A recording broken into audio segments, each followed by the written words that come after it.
மாதா புரிந்து கொள்கிறார். மகன்கிட்ட சொல்றாங்க, என் மகன் 30 வருஷம் என் கூட தானே இருந்தார், இதெல்லாம் நற்செய்தியில் எழுதி இல்லை. பக்கத்து வீட்டுக்காரங்க கொஞ்சம் கோதுமை மாவு இல்லைன்னு வந்து கேட்கும்போது, அம்மா உங்களுக்கு ஏதாவது கொடுன்னு சொன்ன மகனாச்சே என்னுடைய மகன். இன்னொருத்தர் நோயுற்று இருக்கும்போது, அம்மா உங்களுக்கு ஏதாவது செய்யலாமே என்று சொன்ன மகனாச்சே என்னுடைய மகன். என் மகன் இரக்கம் இல்லாமல் இருக்க மாட்டாரே, ஏதாவது செய்ய வேண்டும் என்று நினைப்பாரே. மாதா நினைத்திருந்திருப்பார். உடனே போய், மகனே திராட்சை ரசம் தீர்ந்து போச்சுப்பா,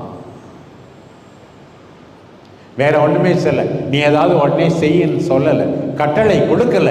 மகனுடைய மனப்பாங்கு உனக்கு தெரியும். எனவேதான் ஒன்னே ஒன்று, அவரை ஒன்றும் கட்டாயப்படுத்தலை. என் மகன்கிட்ட சொன்னாவே போதும்,